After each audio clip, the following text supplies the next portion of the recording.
I want to skip the flattery and the attaboys, because I do know this.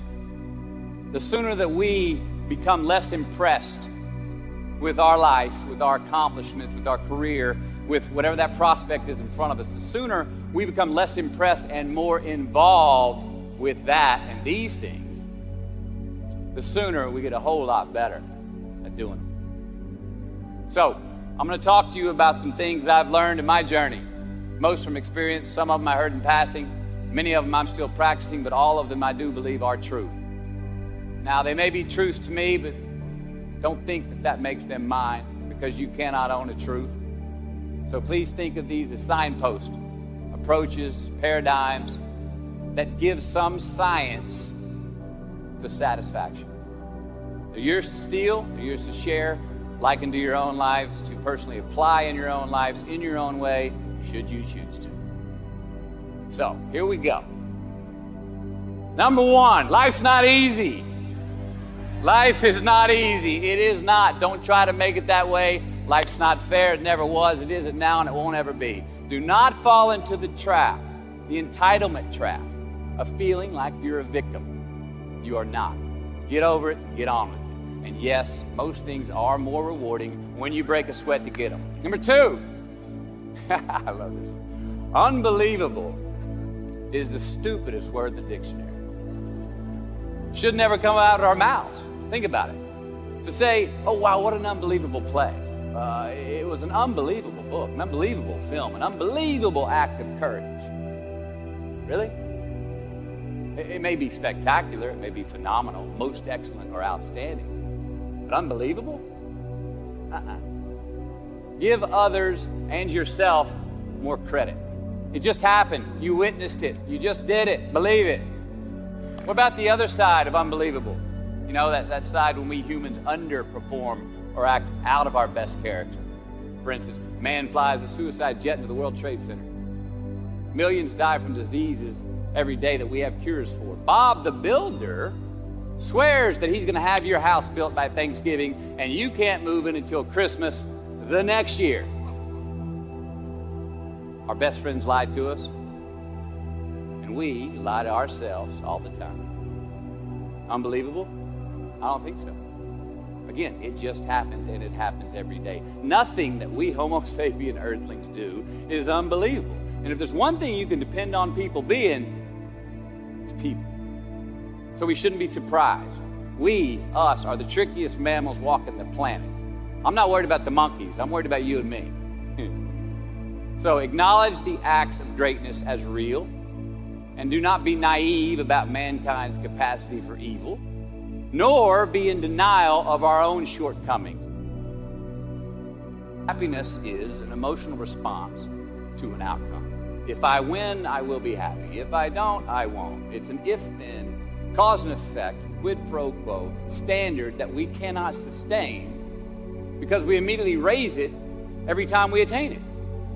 See, happiness demands a certain outcome. It is result reliant. And I say, if happiness is what you're after, then you're going to be let down frequently, and you're going to be unhappy much of your time. Joy, though, joy is a different thing. It's something else. Joy is not a choice. It's not a response to some result. It's a constant. Joy is the feeling that we have from doing what we are fashioned to do, no matter the outcome. Now, personally, as an actor, I started enjoying my work and literally being more happy when I stopped trying to make the daily labor a means to a certain end. For example, I need this film to be a box office success. You know, I need my performance to be acknowledged. I need the respect of my peers. All those are reasonable aspirations, but the truth is, as soon as the work, the daily making of the movie, the doing of the deed became the reward in itself for me, I got more box office, more accolades and respect than I ever had before. See, joy is always in process. It's under construction. It is in constant approach, alive and well in the doing of what we're fashioned to do and enjoying. Number 4, define success for yourself. Define success for yourself. Now check this out. I'm in south of New Orleans a few years ago, and I went to a voodoo shop. And they had this wooden partition against the wall with these columns. And in these columns were all these vials of these magic potions, right? And the headings above each potion defining what they would give you were things like fertility, health, family, legal help, energy, forgiveness, money. Guess which column was empty? Money. Let's admit it. Money is king today. It's what makes the world go round. It is success. The more we have, the more successful we are, right? Now, I would argue that our cultural values have even been financialized. Humility is not in vogue anymore. It's too passive. It's a get rich quick on the internet, rich is 15 minutes of fame world that we live in, and we see it every day. But we all want to succeed, right? So the question that we got to ask ourselves is what success is to us, what success is to you. Is it more money? That's fine. I got nothing against money. No. Maybe it's a healthy family. Maybe it's a happy marriage. Maybe it's to help others, to be famous, to be spiritually sound, to leave the world a little bit better place than you found it. Continue to ask yourself that question. Now, your answer may change over time, and that's fine. But do yourself this favor. Whatever your answer is, don't choose anything that will jeopardize your soul. Prioritize who you are, who you want to be, and don't spend time with anything that antagonizes your character. Don't drink the Kool-Aid, man. It tastes sweet, but you will get cavities tomorrow. All right? Life is not a popularity contest. Be brave, take the hill, but first answer that question, what's my hill? So, me, how do I define success? For me, myself. Well, for me, it's a measurement of 5 things. We got fatherhood. We got being a good husband. We got my health, mind, body, and spirit. We got career, and we got friendships. These are what's important to me in my life right now. So I try to measure these 5 things each day. I check in with them. I like to see whether or not I'm in the debit section or the credit section with each one. Am I in the red or am I in the black? You follow? For instance, sometimes say my career's rolling. All right, it's way up here in the black, but I see how my relationship with my wife maybe could use a little bit more of my attention. I got to pick up the slack on being a better husband. Get that one out of the red. Or say my spiritual health could use some maintenance. It's down here, but hey, man, my friendships and my social life, they're in high gear, right? I got to recalibrate. Checks and balances. I got to go to church. Remember to say thank you more often. Something. But I got to take the tally because I want to keep all 5 in healthy shape. And I know that if I don't take care of them, if I don't keep up maintenance on them, one of them is going to get weak, man. It's going to dip too deep into the debit section. It's going to go bankrupt. It's going to get sick, die. So first, we have to define success for ourselves. And then we have to put in the work to maintain it. Take that daily tally. Tend our garden. Keep the things that are important to us in good shape. I mean, let's admit it. We've all got 2 wolves in us. A good one and a bad one. And they both want to eat. Best I can tell, we just got to feed that good one a little more than the other one. Here we go. Number 5. Process of elimination is the first step to our identity. AKA, where you are not is as important as where you are. All right, 1992, I got my first job as an actor. 3 lines, 3 days work in a film called Dazed and Confused. All right. All right, all right, all right. There we go. So this director of that film, Richard Linklater, he kept inviting me back to set each night, putting me in more scenes, which led to more lines, all of which I happily said yes to. I mean, I'm having a blast. People are telling me I'm good at what I'm doing, and they're writing me a check for $325 a day. I mean, hell yeah, give me more scenes. I love what I'm doing. Well, by the end of the shoot, by the end of the film, those 3 lines had turned into over 3 weeks' work, And it was mine. It was Wooderson's 1970 Chevelle that we went to go get Aerosmith tickets in, man. Yeah, it was badass. Well, a few years ago, I'm watching this film again, and I noticed two scenes that I really shouldn't have been in. In one of these scenes, my character Wooderson, I exit screen left to head somewhere, and then I re-enter the screen and to double check if any of the other characters wanted to go with me. Now, in rewatching the film, and you'll agree if you know Wooderson, Wooderson's not a guy who would ever say, later, and then come back to see if you were sure you didn't want to go. Now, when Wooderson leaves, Wooderson is gone. He does not stutter, step, flinch, rewind, ask twice, or solicit. You know what I'm talking about. Wooderson has better things to do, like liking those high school girls, man. As I get older and they stay the same age. The point is, I should not have been in that scene. Shouldn't have come back. Should have exited screen left and never come back. But back then, making my first film, getting invited back to the set, cashing that check, and having a ball, I wanted more screen time. I wanted to be in the scene longer and more and come back into the scene, right? But I shouldn't have been there. Wooderson shouldn't have been there. It is just as important where we are not as it is where we are. Look, the first step that leads to our identity in life is usually not, I know who I am. I know who I am. That's not the first step. The first step's usually, I know who I am not.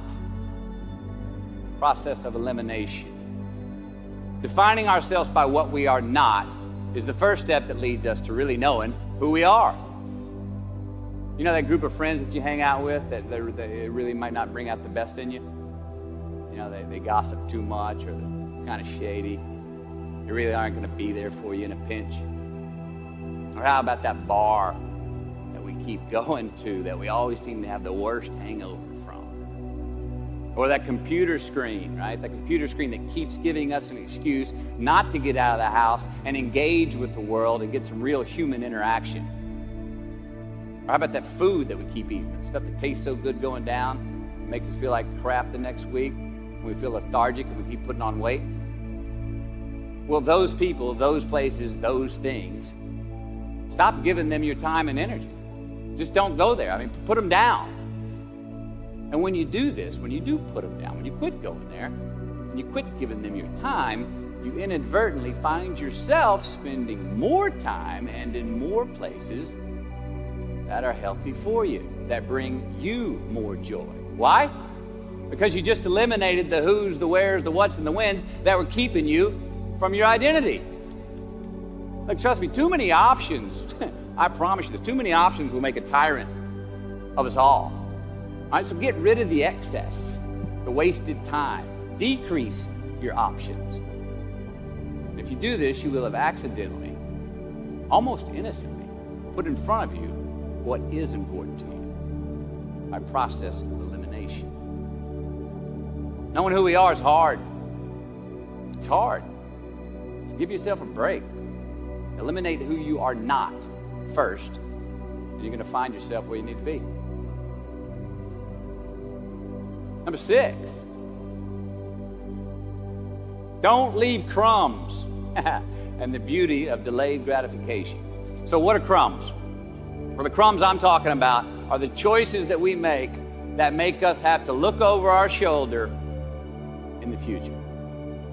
You didn't pay that guy back the money that you owed him, and tonight you just saw him 3 rows behind you. Shit. You slept around on your spouse, and you just found out that tomorrow she and the lady you're having an affair with are going to be at the same PTA meeting. Shit again. You drank too much last night.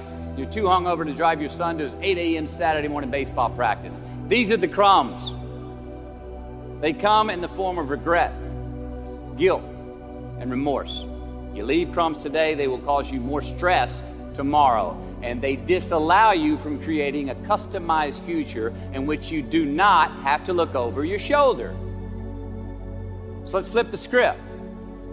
Instead of creating outcomes that take from us, let's create more outcomes that pay us back, fill us up, keep your fire lit, turn you on for the most amount of time in your future?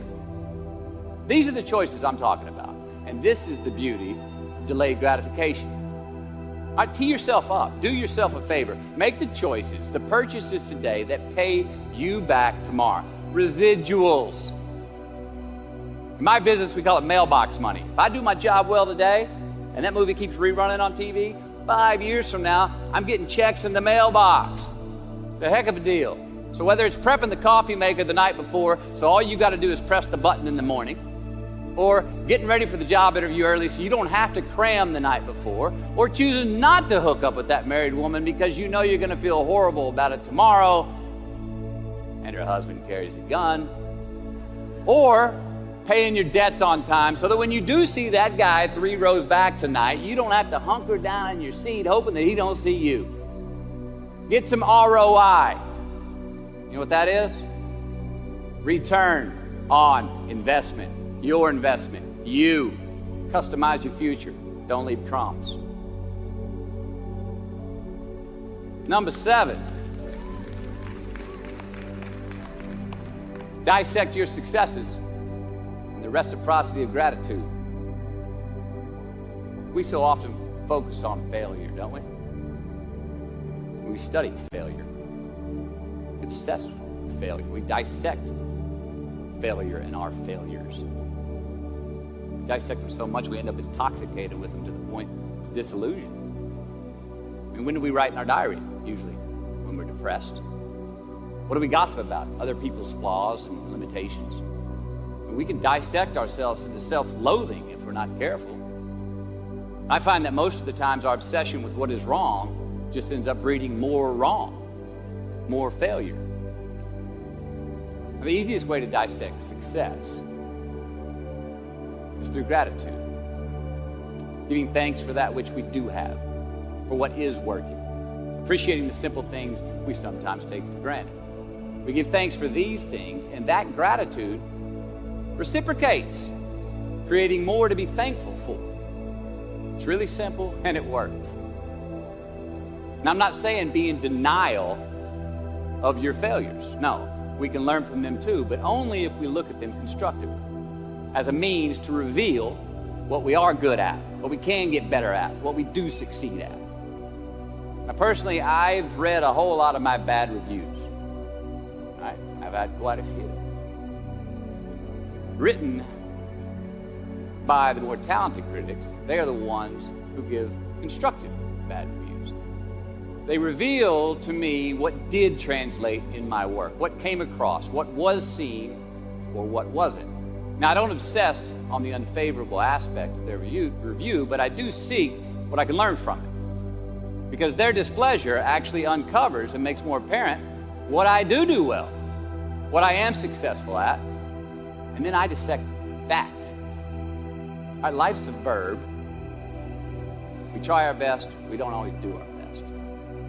Well, architecture is a verb as well. Yes, it is. And since we are the architects of our own lives, let's study the habits, the practices, the routines that we have that lead to and feed our success, our joy, our honest pain, our laughter, our earned tears. Let's dissect that and give thanks for those things. And when we do that, guess what happens? We get better at them. And we have more to dissect. Number 8,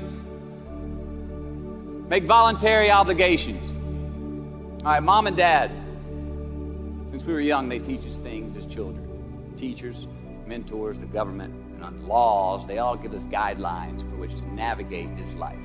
Rules to abide by in the name of accountability. I'm not talking about those obligations. I'm talking about the ones that we make with ourselves, with our God, with our own consciousness. I'm talking about the you versus you obligations.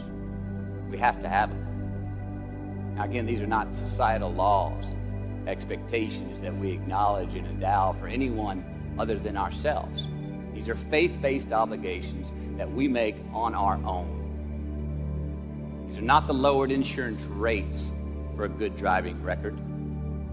You will not be fined or put in jail if you do not gratify these obligations I speak of. No one else governs these but you. They are your secrets with yourself, your own private counsel, personal protocols. And while nobody throws you a party when you abide by them, no one's going to arrest you when you break them either, except yourself. Or some cops who got a disturbing the peace call at 2:30 in the morning because you were playing bongos at your birthday suit. That was me. An honest man's pillow is his peace of mind. And when you lay down on that pillow at night, no matter who's in your bed, we all sleep alone. These are your personal Jiminy Crickets. And there are not enough cops in the entire world to police them. It's on you. It's on you.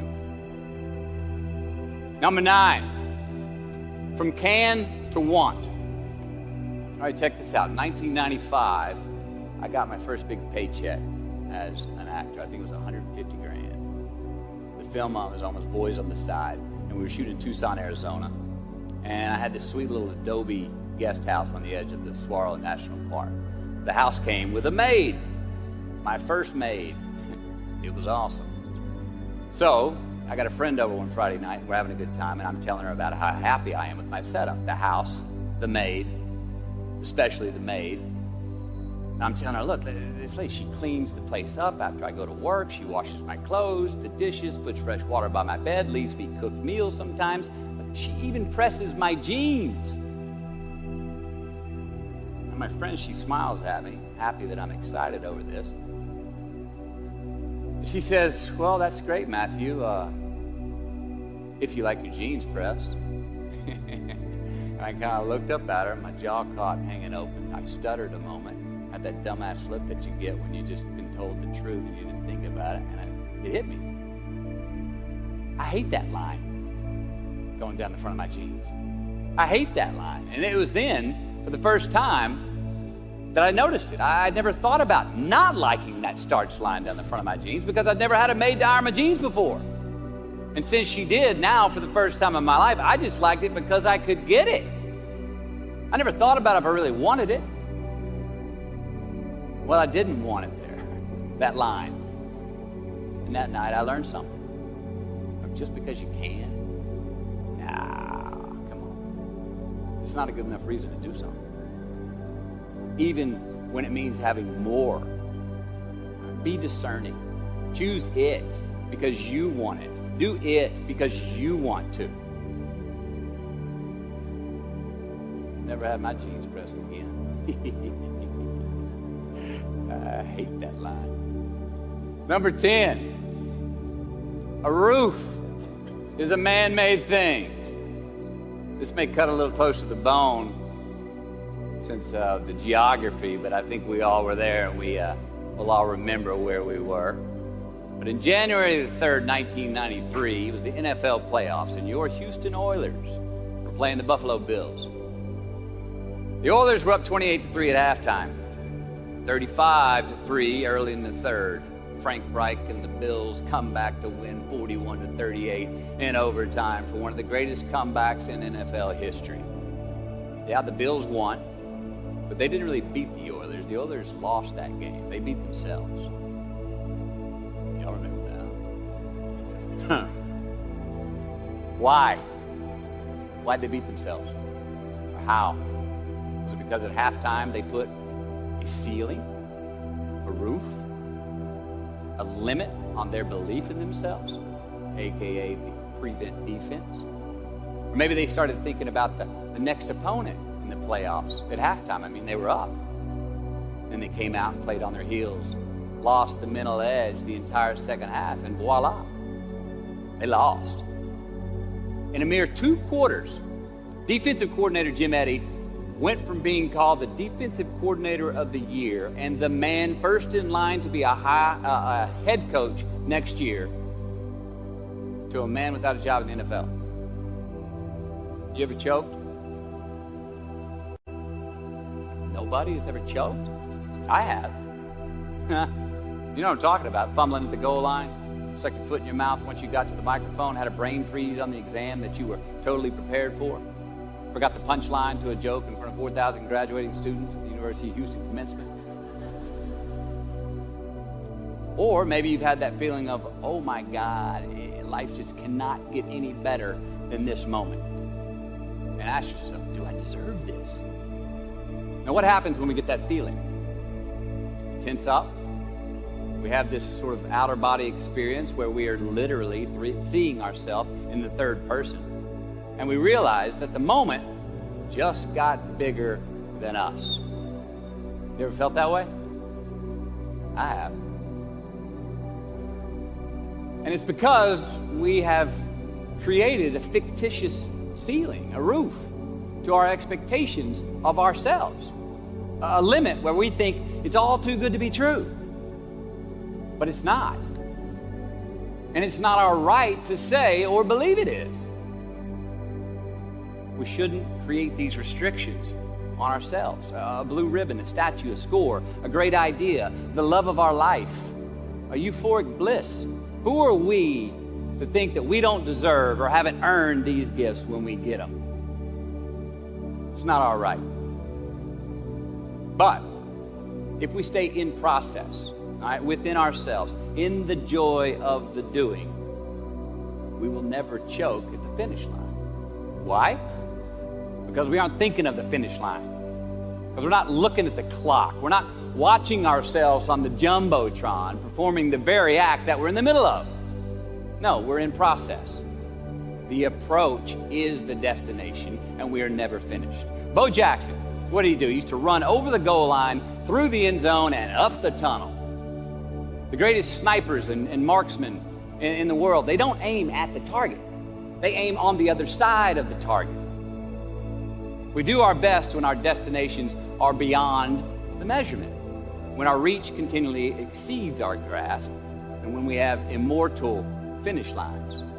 And when we do this, the race is never over. The journey has no port. The adventure never ends because we are always on the way. So do this, and let somebody else come up and tap you on the shoulder and say, hey, you scored. Let them run up and tap you on the shoulder and say, man, you won. Let them come tell you, you can go home now. Let them say, I love you too.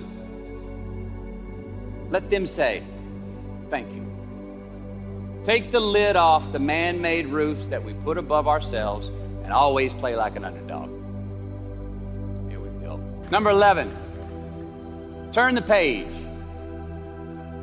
The late and great University of Texas football coach Darrell Royal. I don't know if y'all remember him. He won a national championship in '69. He won a couple of national championships.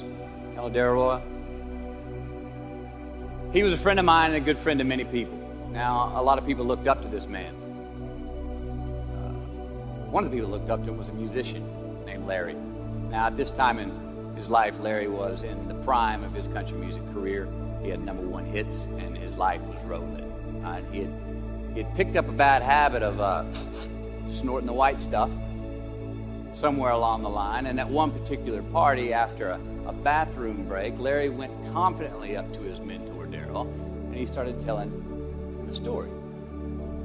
Coach Royal listened, as he always had. And when Larry finished his story and was about to walk away, Coach Royal put a gentle hand on his shoulder, and he very discreetly said, hey, Larry, you got something on your nose there, bud.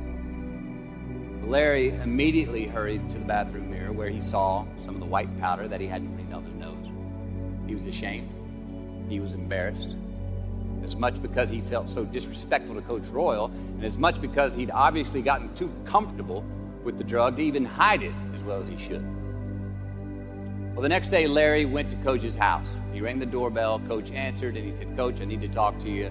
Darrell said, sure, come on in. Larry confessed. He purged his sins to Coach. He told him how embarrassed he was and how he had lost his way in the midst of all this fame and fortune. And towards the end of an hour, Larry, who was in tears, he asked Coach, he said, Coach, what do you think I should do? The coach, being a man of few words, just looked at him and calmly said, Larry, I have never had any trouble turning the page in the book of my life. Larry got sober that day, and he's been sober for the last 40 years. You ever get in a rut? You know what I'm talking about? You get in a funk? Get stuck on the merry-go-round of a bad habit? I have. Look, we're going to make mistakes. You got to own them. And you got to make amends. And then you got to move on. Guilt and regret kills many a man before their time. So turn the page. Get off the ride. You are the author of the book of your life. Turn that page. Number 12. Give your obstacles credit. You know those no fear t-shirts that were out? I don't know. People used to wear them 10 years ago. No fear. You may remember those, or it's just me? I saw them everywhere. All right. I don't get them, and I never did. I mean, I try to scare myself at least once a day. I mean, I get butterflies every morning before I go to work. I was nervous before I got here to speak tonight. I think fear is a good thing. Now, why? Because it increases our need to overcome that fear. All right, so say your obstacle is fear of rejection. All right, you want to ask her out, or you want to ask him out, but you fear that he or she may say no. All right, you want to ask your boss for that promotion, but you're scared he's going to think you're overstepping your bounds. Well, instead of denying those fears, declare them. Say the fear out loud. Admit it. Give them the credit they deserve. Don't get all macho and act like they're no big deal. And don't get paralyzed by denying that they exist and therefore abandoning your need to overcome them. I mean, I'd even subscribe to the belief that we're all destined to have to do the thing that we fear the most anyway, at some point.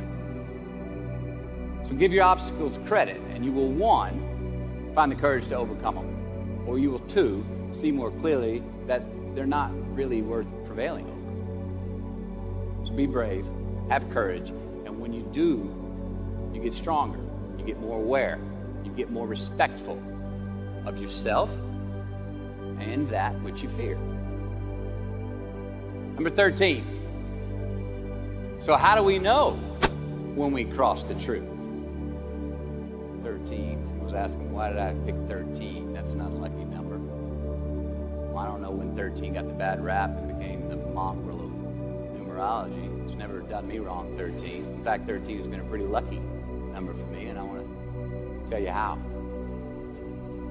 I've always taken these 21-day trips by myself to far-off places where I usually don't know the language and nobody knows my name. They're adventures, one, but they're also a purge.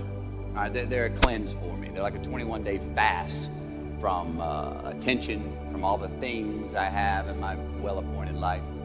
They're a check out so I can check in with me, see how I'm doing, be forced to be my own and my only company, to have a look in my mirror. And we all know what can happen when we do that. Sometimes we do not like what we see. Well, in 1996, right after I got famous from a film I did called A Time to Kill, I headed out on one of these 21-day walkabouts, and this time to the jungles and the mountains of Peru. The sudden fame that I just gotten was somewhat unbalancing. My face was everywhere. Everyone wanted a piece of me. People I'd never met were swearing that they loved me. Everywhere I went, there I was on a billboard, a magazine cover. It was just weird overall. You know, I was asking myself, what's the reality in this and what's the bullshit? Did I deserve all this? These were all questions I was asking myself. Who was I was another. Now, there's always an initiation period with these trips, an amount of time that it takes for the place to initiate the traveler, the time it takes to disconnect from the world we just left and become completely present in the one we are traveling in. Now, for me, that initiation period usually lasts about 13 days. 13 hellish days until I'm out of my own way. Well, it was the night of the 12th day of my 21-day trip. I'm settling into camp. I'd already hiked 80 miles to this point, and I had a 3-day trek ahead of me to Machu Picchu. And I was full-on sick of myself, wrestling with the loss of my anonymity. I was guilt-ridden for sins of my past, had a lot of regret. I was lonely, disgusted with my company, mind grappling with these demons on this night, I couldn't sleep. All of these badges and banners and expectations and anxieties that I was carrying with me, I needed to free myself from them. So I stripped down to nothing. I took every moniker that gave me pride and confidence, all the window dressings, the packaging around the product. I discarded them all. I got rid of my lucky and faithful American cap. I stripped off all my talismans from adventures past. I even discarded my late father's gold ring with an M on it that he gave to me. And it was a meltdown of he and my mom's class rings and gold from my mom's teeth. I even got rid of that. I was naked, literally and figuratively. And I got sick. I felt clean. I felt free and light. Along a muddy path on this walk, I turned a corner. And there in the middle of the road was this mirage, this magnificent pinks and blues and red colors that I'd ever seen. It was electric, glowing and vibrant, just hovering just off the surface of the jungle floor as if it was plugged into some neon power plant. I stopped, I stared, there was no way around it. The jungle floor in front of me was actually thousands of butterflies there in my path. It was spectacular. So I stayed a while. And somewhere in my captivation, I heard this little voice inside my head say these words. All I want is what I can see. And all I can see is what's in front of me. Now at that moment, Trip, I had stopped anticipating what was around the corner. For the first time, I stopped thinking about what was coming up next. What was up ahead? Time slowed down. I was no longer in a rush to get anywhere, and my anxieties were greatly eased. A few hours later, I returned to camp. Even the local Sherpas I was traveling with, they noticed calling out to me, "Sois luz, Mateo, sois luz," which means you are light in Spanish. See, I forgave myself that morning. I let go of the guilt. The weight that was on my shoulders was lifted, my penance was paid, and I got back in good graces with my God, and I shook hands with myself, my best friend, the one that we're all stuck with anyway, ourselves. And from that morning on, the adventure was awesome. I was present, I was out of my own way, I was not anticipating next, I was embracing only what was in front of my eyes and giving everything the justice that it deserved.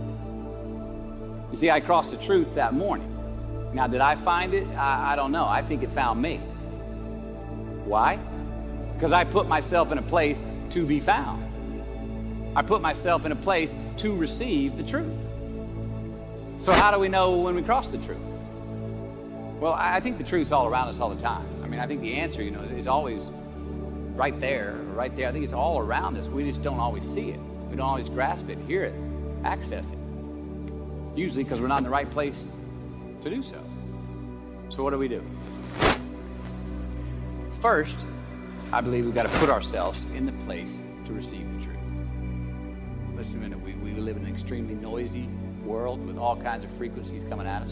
We got commitments, we got deadlines, fix this, do that, plans, expectations, and they all make it hard to get clarity and peace of mind. So we have to consciously put ourselves in places to receive that clarity. Now that may be prayer, that may be meditation, that may be a walkabout, that may be being in the right company, a road trip, whatever it is for you.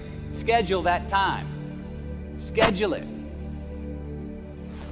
So, if we do that, if we hear it, if we put ourselves in a place to hear it, and we do, and it's become clear, a truth, natural and infinite, then the second part comes, which is to personalize it. Ask yourself how it works for you, how it applies to you personally, why you need it in your life specifically. And if you do that, then comes the third part. Have the patience to internalize it and get it from our intellectual head, thinking about it, and into our bones and our soul and our instinct. Now, we cannot rush this part. It does take time. So if we get that far, we've received it, we've personalized it, and we've internalized it. Got to have the courage to act on it, to actually take it into our daily lives and practice it, to make it an active part of who we are and live it. We can do that. All right, if we can do that, then we have what I believe is heaven right here on earth. And that's the place where what we want is also just what we need. I mean, that's the ticket, isn't it? Think about it. I know that's where I want to live. While we're here, and they're going to run across the Jumbotron. Let's make it a place where we break a sweat, where we believe, where we enjoy the process of succeeding in the places and ways that we are fashioned to, where we don't have to look over our shoulder because we're too busy doing what we're good at, voluntarily keeping our own counsel because we want to, traveling towards immortal finish lines. We write our own book, overcoming our fears. We make friends with ourselves. And that is the place that I'm talking about.